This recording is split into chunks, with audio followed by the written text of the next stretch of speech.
Okay, we're recording. Good afternoon. This is our third SPOL training, and the purpose of today's session is to give you an overview of the new SPOL Diamond platform. We actually on the third version of SPOL, and I think I know you'll enjoy this version. It's far easier to navigate, and you'll find that creating a UAP or creating an APA or an EPA will be far less burdensome. I'm sharing my screen, and you should see the SPOL landing page, the main page of SPOL. Now, I'm a system administrator, so I'm going to see, I'll have a few additional buttons that you may not have, but we'll get into that in a moment. SPOL is located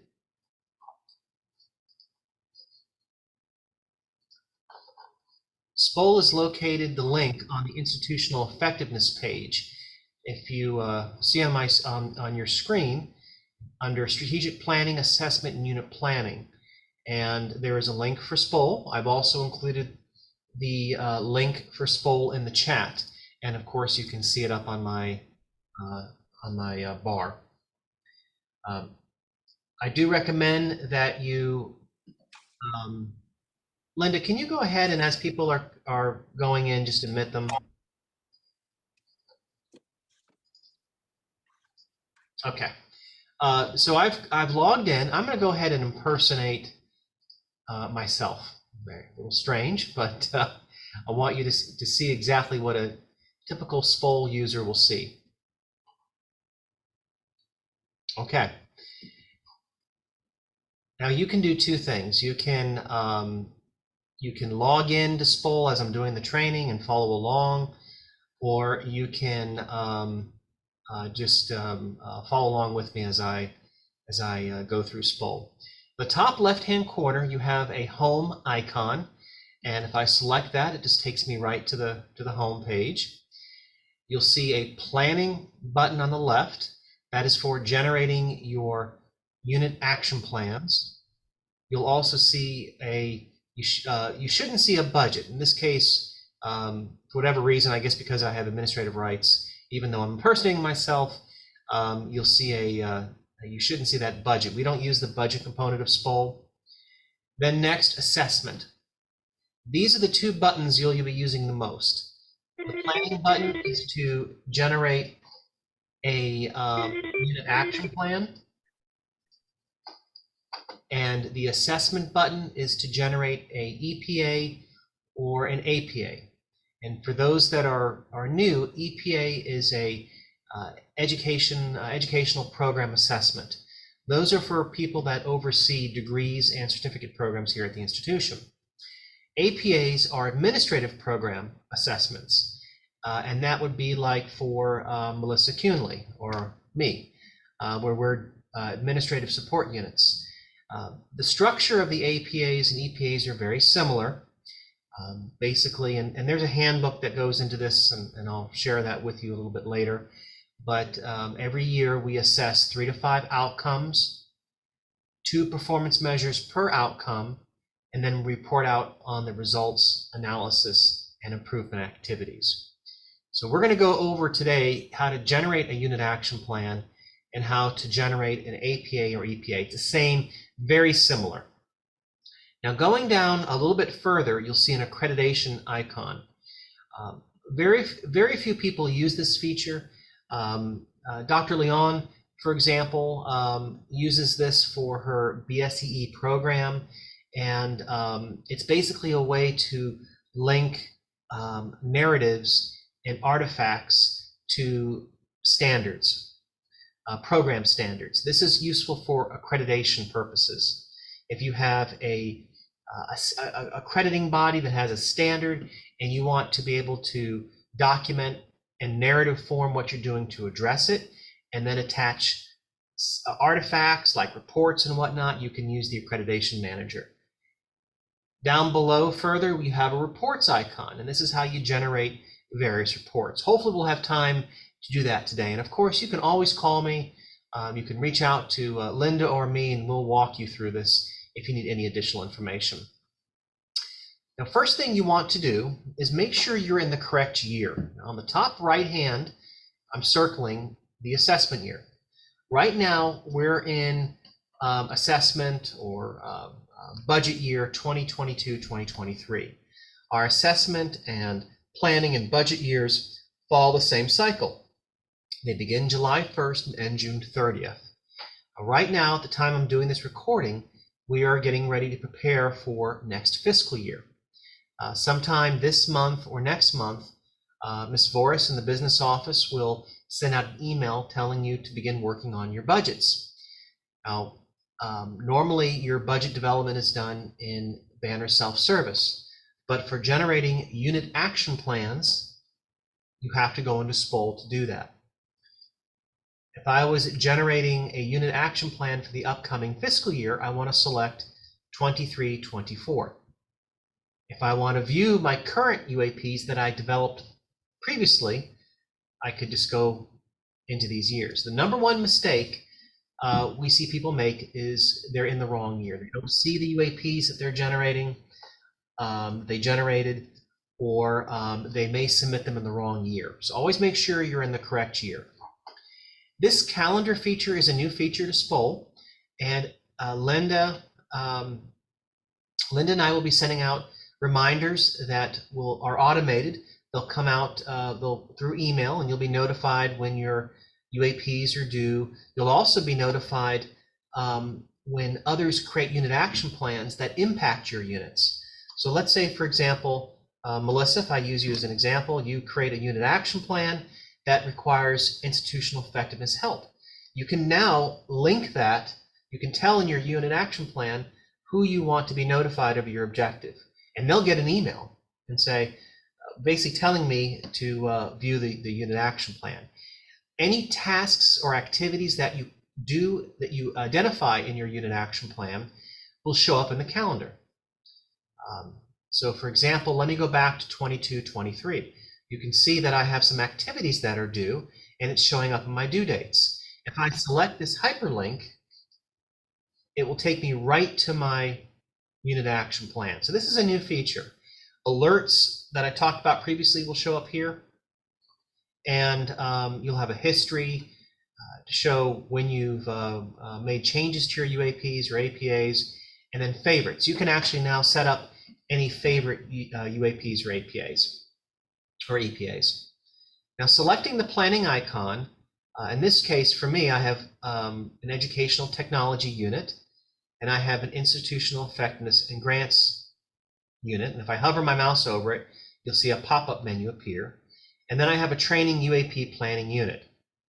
I can look at all my UAPs. Now, for some of you, like Dean Hawker, for example, he has multiple units reporting to him. So he can select those that are reporting to me. Now, I only have a one-tier system, and then they go off to Dr. Heston for review. So I'm not going to see anything in reporting to me. I'm a manager for these units, and I'm a member of no other units. So for example, Cindy Kinzer, as member of the EPA subcommittee, she's a member of multiple units. So if she selected member, she would have other units appear. Now I'm going to make sure I select 23-24, and selecting 23-24, I'm going to go into planning. And I have a couple different ways to create a unit action plan. I can expand my menu here and go into my UAPs. I can select my unit, or just go into create new objective. That's probably the easiest thing for you to do. So I'm going to select create new objective, and a unit action plan. Just think of a UAP and objective as the same thing.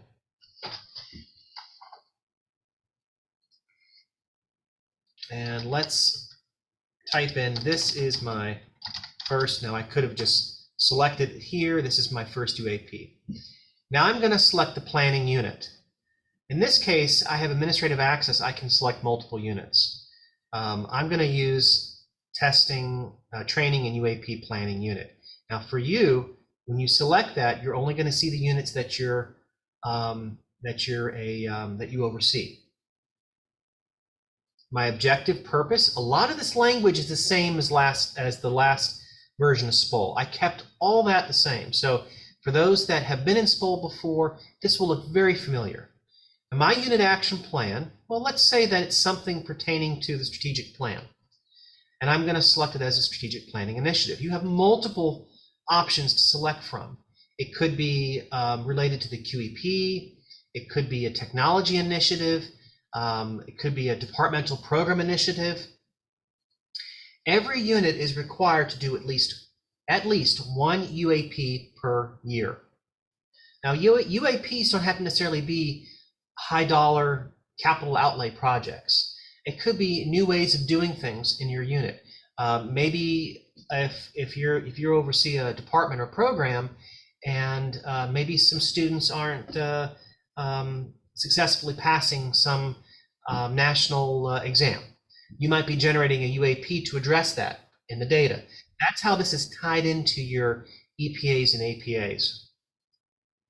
Objective status, well, I haven't started it, so I'm going to put it as not started.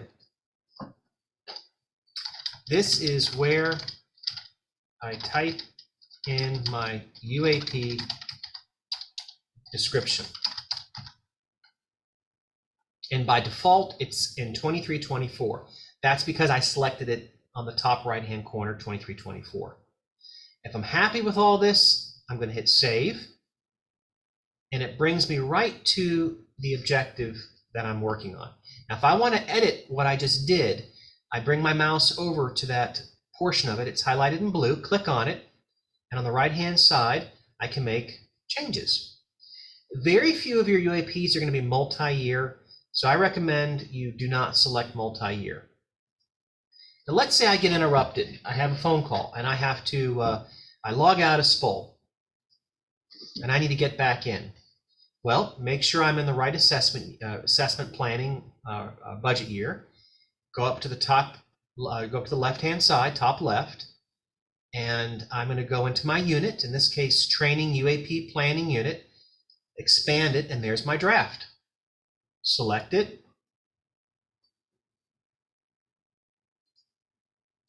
Let it think, and there it is. Okay, so we started with our the core of our unit action plan. I have the planning unit selected, I'm in the right year, description, etc. Now in the UAP process, you submit your UAP to the next level for review. So Dr. McLaughlin, in your case, you would work on your unit action plan. You're going to first approve it yourself. You're approving it to move it forward. And then that would go to Dr. Ferns, who would then review it and approve it, or he could reject it and send it back to you for edits. And if Dr. Ferns approves it there, it goes to Dr. Heston for final review. I'm going to select next institutional goals. These are tied to the strategic plan, Destination 2027. We're looking forward. Now, taking you back to the institutional effectiveness page, the strategic plan is located right here, top right-hand corner, Destination 2027, if you want to view the plan in its entirety. Otherwise, you have here the initiatives, which are broken down into goals. And all I have to do is indicate how this unit action plan supports a strategic plan. All unit action plans should somehow support the strategic plan. Now, let's say I'm going into Strategic Initiative 2, formulate responsive programs that meet community needs. And I don't see a goal that aligns to the particular UAP I'm working on. I can just select the initiative, and at that point, I'm good. I save it. If there's a goal that does align to it, I can just hit select. Note that I have to choose a primary. You have to have one primary, and you can choose as many secondaries as you want. So in this case, I'll just say it aligns to those goals, and maybe it aligns to Strategic Initiative 1A or Goal 1A and Goal 1B in Strategic Initiative 1. If I'm happy with how I'm aligning it, I'm going to hit save. Cindy, please, you have a question. Yes, could you just show me one more time? I'm sorry, I somehow missed. How did you get to that screen Sure. where you're looking at the strategic plan? I hovered my mouse over institutional goals, selected it, Ah, and okay, then on the right-hand side, this is by default, strategic initiatives. The right-hand side, you can see all okay, the initiatives and goals. Remember, right, the okay, strategic plan is you have your broad initiatives and then your goals. If you can't find a goal, just select an initiative. Now, what this will tell me when I run a report and we do our planning, our development of our strategic plan, if I see that you've selected an initiative, but there's no goal that you can align to, maybe we need to include an additional goal in the strategic plan. okay. And I like the part where you check the box down below there, just keep going right. And if there's nothing else, we can just check that one box in the initiative. Correct. That's good to know, because that always kind of confused me sometimes on those. So I've thank tried you to very simplify. much. You're welcome. Good question. I've simplified the alignment with the strategic plan. I'm going to select save, and then it lists how my UAP is aligned. Now I get to select unit impacted. And note it says select human resources if personnel related request. You see, now we're doing personnel requests in SPOL. Down below where it says request type, and I'm going to select that, you'll see that unit action plans are organized by capital outlay. Those are big ticket items, big dollar items. You're buying equipment, you're buying machinery, expensive technology. It's probably going to be a capital outlay project. If it's a project initiative, but it doesn't require any additional funds, let's say I'm going to be working with my faculty on trying to address declining program retention rates, and we've got some new curriculum we're going to, or a new way of doing something in my program, maybe a retention initiative. I'm not buying any new software, I'm not buying anything new, but it's going to address some kind of shortcoming I see in the data. I could select that. If it's a position-related request, which can include a new position, salary equity adjustment, reclassification, etc., I would select that. If it's a new position, you still have to attach in the document, in your UAP, a position request form. Now, what will happen when you select, let's say I'm doing a equity adjustment, salary equity adjustment per procedure, I'm going to select human resources. Mr. Kesterson will be notified and he'll be able to see your unit action plan. That doesn't mean he is approving it. That would, in my case, that would be up to Dr. Heston, but it notifies him in advance. Lastly, if I'm doing a budget increase in my 600 line of over 10%, so when I'm going into self-service, and let's say it's not a capital outlay item, but I'm increasing my 600 budget because I need additional supplies by over 10%, I would select that here. That is in our procedure, and this is also in a packet that Ms. Voris will be sending out during the budget development announcement. And I'm gonna, once I'm happy with that, let's say it's a position-related request, only select one. I know you can select multiple here, but you can only select one. In the future, I hope to fix that, but for now, just be cognizant of that. I'm gonna hit save. Let's go back up to here, units impacted. Hover my mouse, my cursor over it, and I have all the planning units to choose from. Well, it's a position request, so I'm going to select human resources. You can't select yourself. So I made that mistake wondering if I could select myself and it would send it, but you can't. In this case, I'm impersonating another unit and I happen to see IE, but you can't impact yourself. Now, if I'm doing a technology initiative and I want to let Chuck Hemler know, I can select that. And then he'll get an email when I submit this. He'll get an email saying that his unit is being impacted and he can review your unit action plan. It's a nice way of giving people heads up that there's some initiative you're moving forward. Again, they don't approve it. It's just an FYI. I'm going to select save, and there it is. Human resources, Don Kesterson. Stakeholders. who will be impacted by your unit action plan? Well, for most, it's going to be students. It could be staff. I've put in multiple potential stakeholders that could be impacted by your, this is for report generation. It allows me to look at UAPs and sort them by by the stakeholders, by who they're impacting. And I have them all listed here. Now, I have to input resources required to complete objective. Well, if it's a capital outlay project, maybe $5,000 for a tractor, or no new funds are being requested. And then I can specify here, staff time will be needed to generate a database, etc. I'm happy with that. Or if it's a position, if it's a personnel, maybe the position has an annual salary of 40,000 annual salary. There's multiple things you can put here, but certainly be detailed, because you want to provide enough detail for your supervisor and for ultimately your vice president, whether it's Mr. Elliott or Dr. Heston. I don't think Ms. Bateman has any other units reporting to her. So in that case, it's principally going to be Dr. Heston and Mr. Elliott. If I'm satisfied with what I have, this is the strangest unit action plan ever. At that point, I select activities. Now notice it says here, completion not required for personnel related requests. The activities that I put in here will show up in my calendar.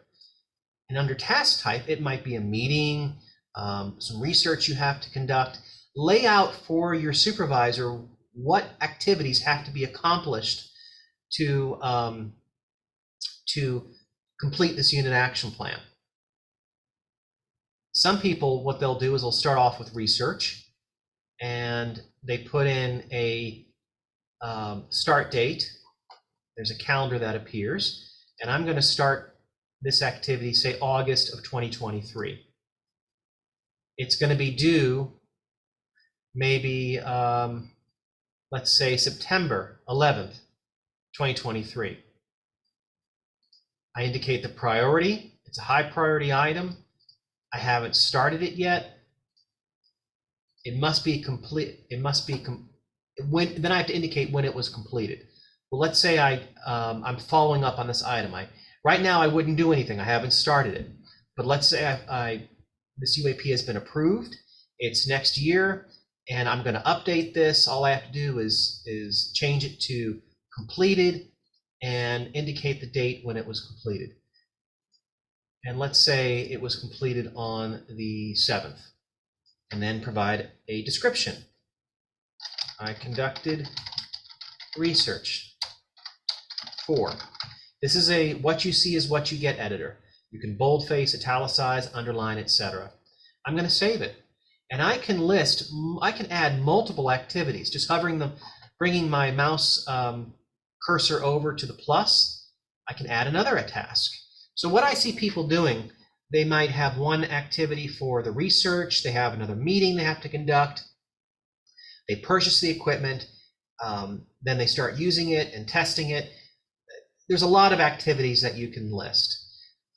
Do remember though, you have to update these during that subsequent subsequent fiscal year, budget year. In this case, for 23-24, sometime during that year, you'd have to update this, and as those activities are accomplished. And they will appear in the calendar, as I showed you before. Once I've listed all my activities, and I'm happy with them, go into results. There's not a lot I can do right here, because I'm just submitting my unit action plan for approval.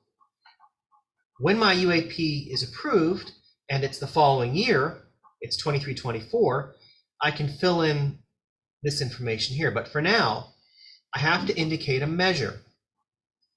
Completion not required for personnel-related requests.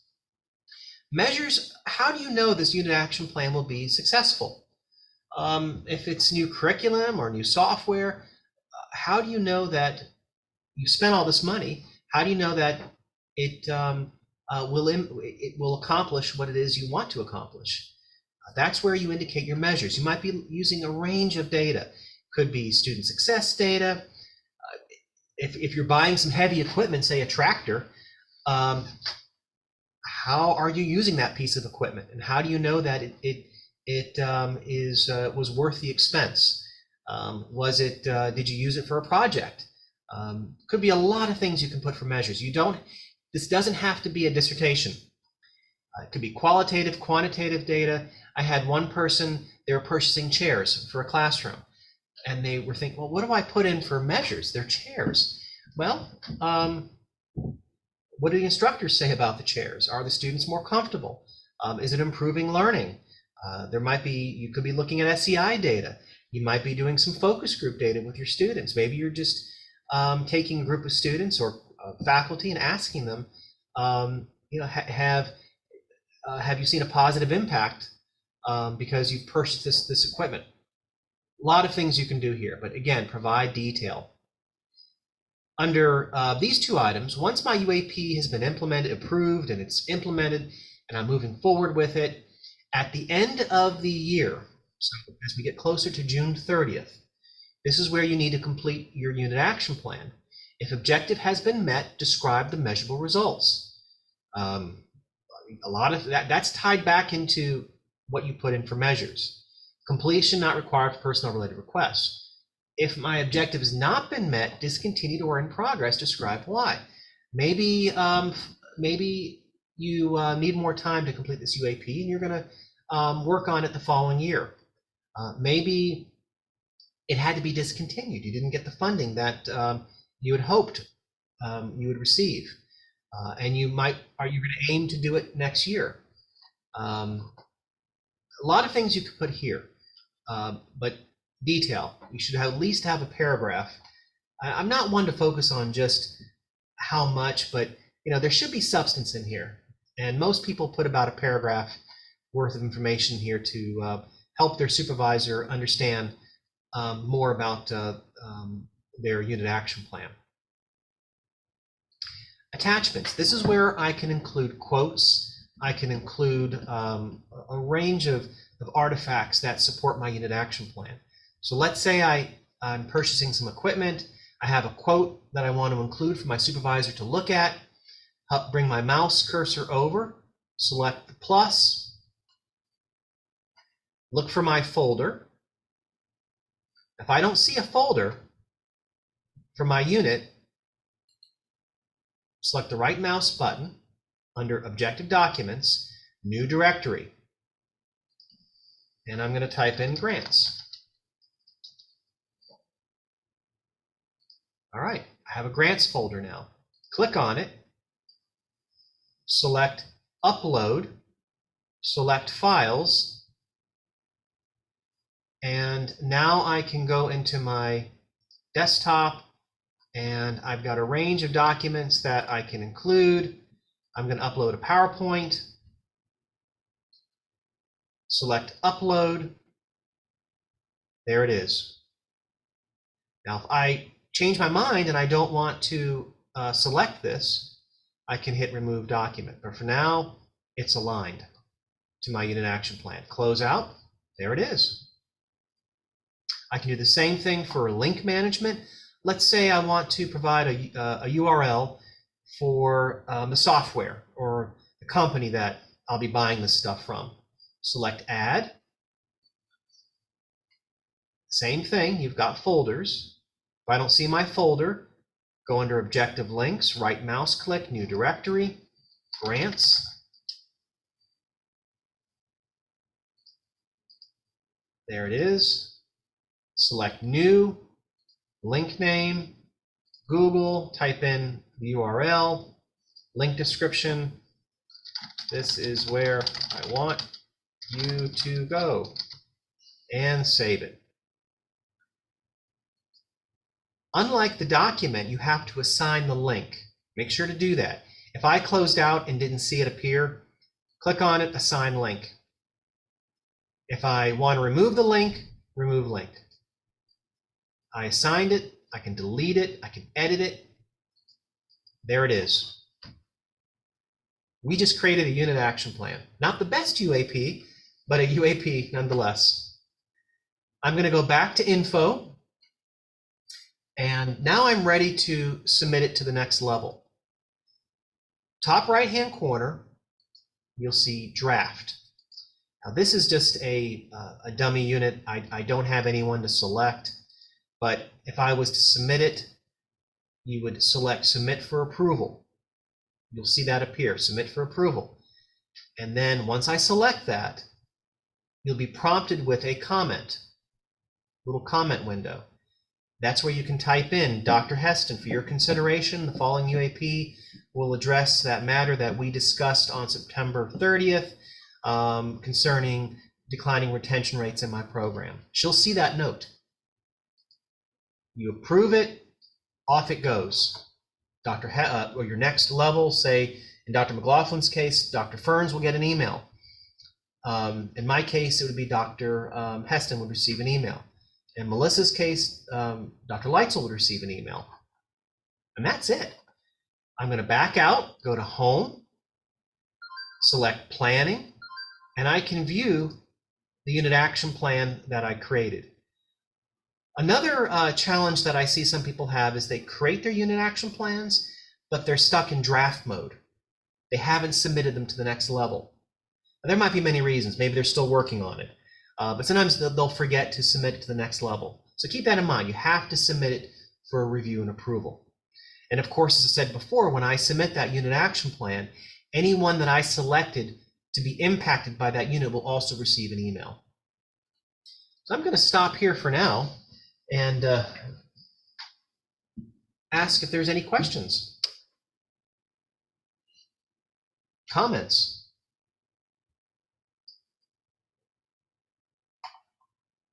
Okay, catching my breath.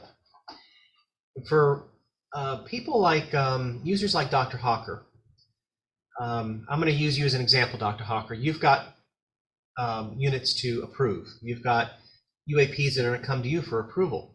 There's a new feature of SPOL that allows me to do quick reviews and approvals. Dr. Hawker would select planning, and he can go into, well, you know what? Let's impersonate Dr. Hawker. Okay. So Dr. Hawker would log in, and he's in 22-23, and notice that he's got some due dates for UAPs that he has for this current year. Dr. Hawker is going to select 23-24, and they disappear because it's not, those were relevant for the previous UAP, previous UAP year. He's going to select planning, and he has all his units here. Now, none of his units have submitted UAPs yet. I'm going to go back to 22-23, select planning, and he can look at all his UAPs. He can look at those reporting to him, those he's a manager of, or a member. Now, if Dr. Hawker wanted to approve his UAPs, he would select his unit, go into objectives, and see he's already approved them. There's not much he can do here. So I'm going to back out. Let's get a better example. Let's use Dr. Heston. I know she has some that are pending. So we'll select Dr. Heston. Okay. Let's see what we see for her. She's got a lot of units. Planning. There we go. Approve my objectives. That's what Dr. Hawker will see. So if he selects that, he can open up, and in this case, Dr. Heston has several that she needs to review and approve. for the current year. Now she can select the ones that she wants to approve, put a comment, select approve, reject, and then apply the approval actions. Or she can individually go into those units and approve them there. I'm going to get out of here before I accidentally approve something. Okay, so we've walked you through the UAP cycle. Again, any questions before we move on to assessment? All good? Okay. Next, we'll go into assessment. I'm going to impersonate, Melissa, I'm going to impersonate you. She's thinking that we look so much alike that no one will ever know. Okay, so if Melissa wants to create a new APA, if she was overseeing a degree or certificate program, so Dr. McLaughlin, you would be creating EPAs. Same button, same button. Make sure you're in the right year. EPAs and APAs are due same time as UAPs. Now, the due date for UAPs to generate them and to submit them for the next level will be February, March. But to complete them, say they've been approved, to complete them, it's June 30th of that following year, the year that you're working on the UAP. Same thing with EPAs and APAs. You need to complete them by June 30th. I'm going to select assessment. And here we're in 22-23. And let's go back to home. There we go. Now, Melissa has, you'll see an option, Programs in Service Area. Programs applies for EPAs. So Dr. McLaughlin, you're creating an EPA, you would select Program. Melissa and I would select Service Area. If I get lost, you saw that I did that before. If something weird happens, just go back to home. I do that sometimes. If something isn't happening the way it should, go to home, go back and do assessment. I want to create a APA, so I'm going to select Service Area. Now, Melissa already has a outcome here. Now, hers aren't due till June 30th of 2023, so she's working on one right now. I'm going to select the unit. I didn't select the outcome, I selected the unit. So again, going back, she's selecting Service Area, and instead of editing the outcome that I was working on, I just selected the unit. Same thing for EPAs. So for an APA manager or EPA manager, make sure your program purpose statement is correct. So I'm looking at Mr. Hampton for the Career Center. Make sure that is correct when you go in to do your APAs. If it's not, click on it, and under Program Purpose Statement, I can edit it. Same thing for Dr. McLaughlin, your programs. Make sure these are up to date. They roll over year to year, so if there have been any programmatic changes, you'll want to review that and make any edits. If I'm happy with it, I'm going to select Save. And here you can see the APA members include Dr. Leitzel, because that's who Melissa reports to. The rest, everything looks to be in good order. You don't have to worry about goals. In fact, I probably will take that out. But outcomes. APAs and EPAs consist of outcomes. Every year you assess whether you're APA or EPA manager 3 to 5 outcomes. In the case of Dr. McLaughlin, these are program outcomes. They're typically, I would assume, for law enforcement and corrections, they're already defined by the state or by your accrediting body of what those program outcomes should be. So that makes it easy. Those are the students' will statements, what the students should know, perform, do when they complete the program. For APAs, it's a little bit different. These are the things that my outcome should be doing to support my program statement, my purpose statement. So for example, for institutional effectiveness, I provide, one of my outcomes could be providing timely and accurate reports for faculty and staff that help them make data-informed decision-making. That's an example of an outcome statement. I'm going to, you can see here, I'm selecting it. There's an APA outcome that she's already created. I'm going to select it again. It goes into the measures. You have to have 2 measures per outcome per year. So if you have to have 3 to 5 outcomes per year, 2 measures per outcome, that's 6 to 10 performance measures total. But they're only aligned for that particular outcome. You keep expanding it, then I have a criteria, which is just my standards, and then my findings. In this case, yes, so she was just, maybe for training, she was putting in some text here. I'm going to go back to outcomes. On the top right-hand corner, I'm going to select new outcome.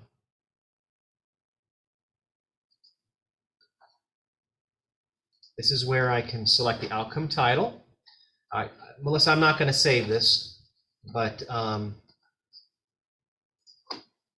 oops, you know what? I should select APA, excuse me. New outcome is for EPAs.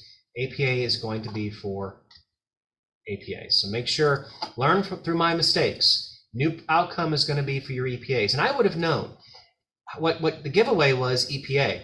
I'm like, uh-oh, that's not going to work for me because I'm not a APA manager. Select, I'm not an EPA manager. Select APA.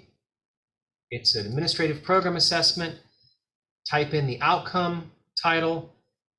This might be provide staff with, or students. If this was an EPA, students will be able to do something.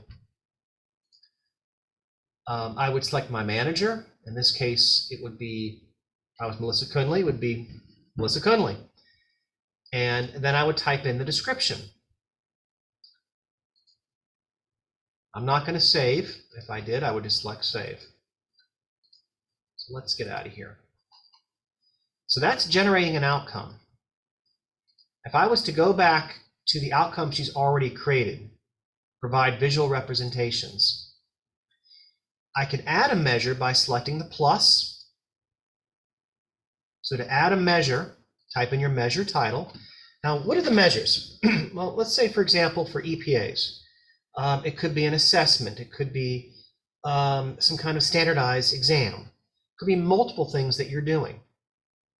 And so this measure title could be maybe standardized exam pertaining to whatever. I indicate what type of measure type it is, and then I can provide a description. Now I canceled, I didn't hit save.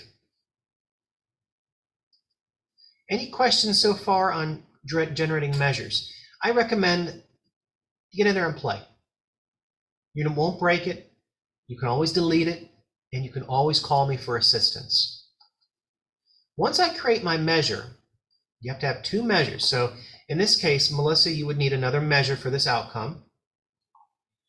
You can establish your criteria. These are your goals. So I'm expanding this measure, hitting the plus, and a criteria is nothing more than your target. Achievement for exam.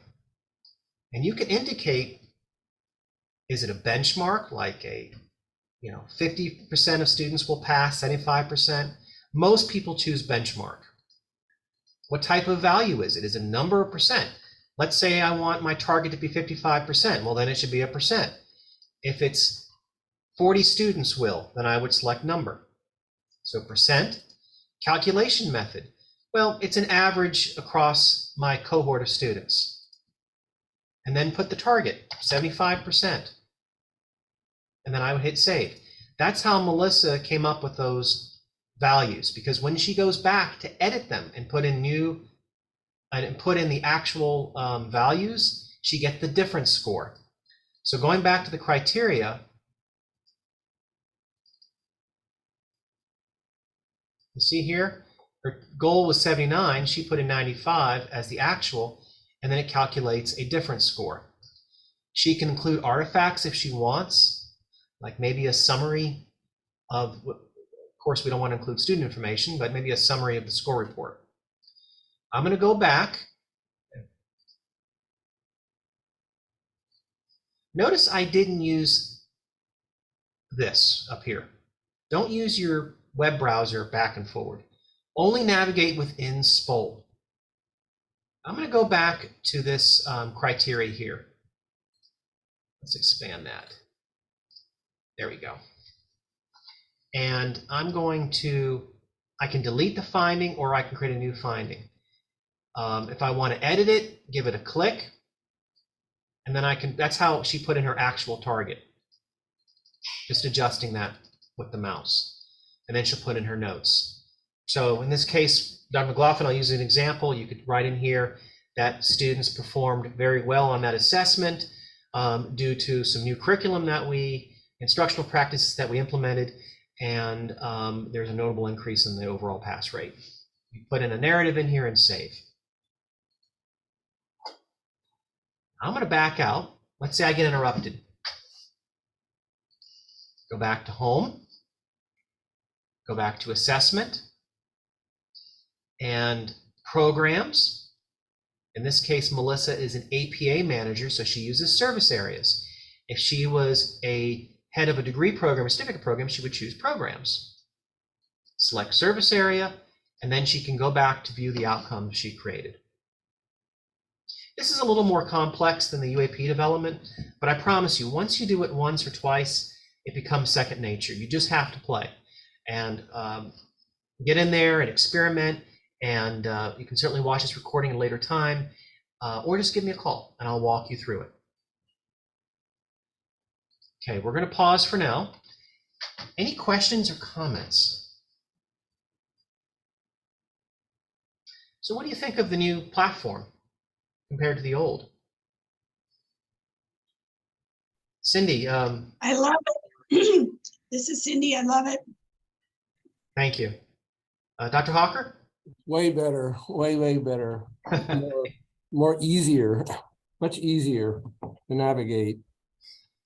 I wholeheartedly agree. And it makes it easy for, say, for example, I'm going to back out of here. Let's say that I need to run a quick report for the deans, and we need to see who's completed their UAPs or APAs. I could go into planning, go into all UAP, and they all appear now. I can see the status. This is why it's important now to update your activities in your unit action plans, because I'll see this and I'll say, uh-oh, you haven't started your tasks. And then I might mention it in Dean's meeting, like, I think we need to follow up on some of these, or I might reach out to the individual unit managers. But I can see which ones have been approved. I can sort them, units without objectives, or just the units with objectives. In the case of Dr. Hawker, he can go up to here and just do a bulk approval, or view all his UAPs at once. So going back, I'll impersonate Dr. Hawker again. And in this case, he would, once it loads up, he needs a quick, he doesn't have time to go through all those units. He's busy. He's going to just go into planning, all UAP. And then he can use the drop-down menu.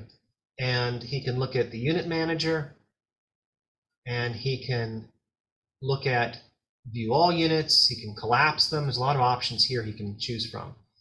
Even changing the views. I prefer this view, and all I'm doing is selecting on the top left hand.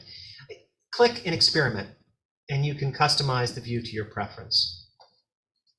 Notice I went up to the top right hand corner and hit new objective. So if I wanted to create a new AP, I can do that from here, or select this icon and go create new objective. Of course, make sure you're in the right year. We have about 9 minutes left, and I want to quickly go into report generation. You're going to love this. It's so much easier. So I went to the bottom left-hand side and selected reports, and I have a slew of reports that I can choose. Let's say like Dr. McLaughlin, I use another example. But you're head of several programs. But let's say you want to run a quick report on your UAPs and you want to share them with your staff.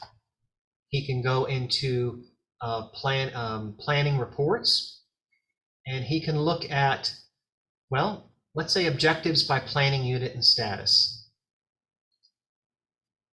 There are a lot of reports. I haven't even explored all those reports yet. Let's give it a chance to think.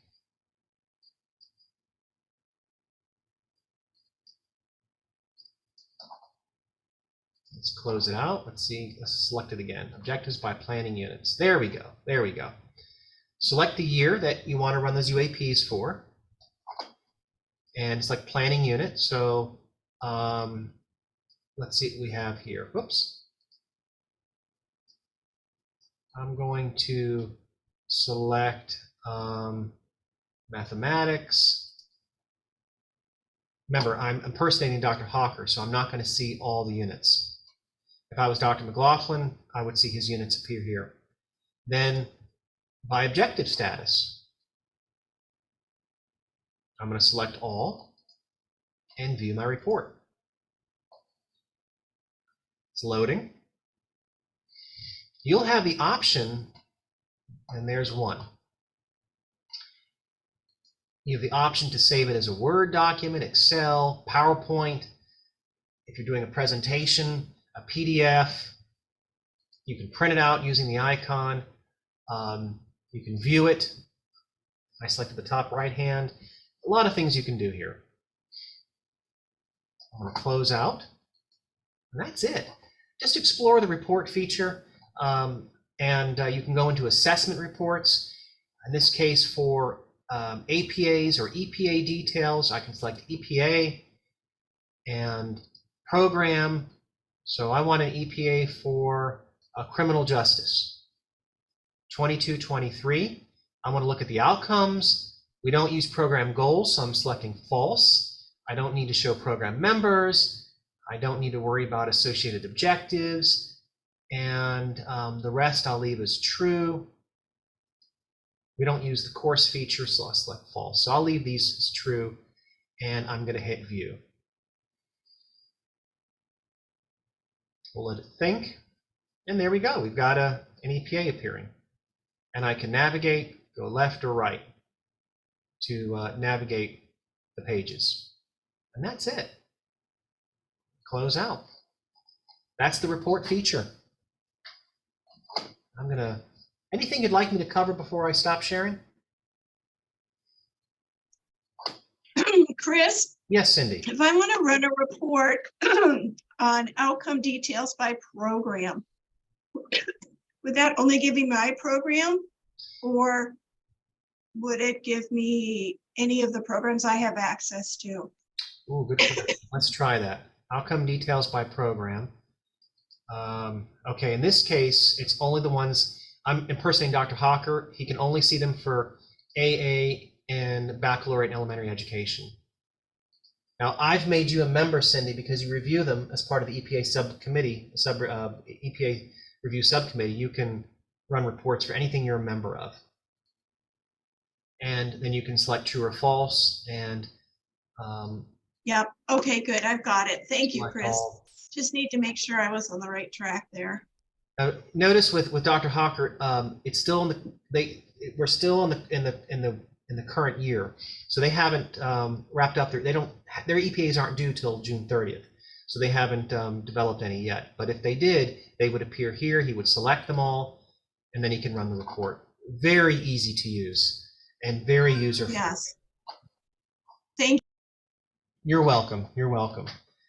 All right, I'm going to stop sharing, and we'll stop the recording.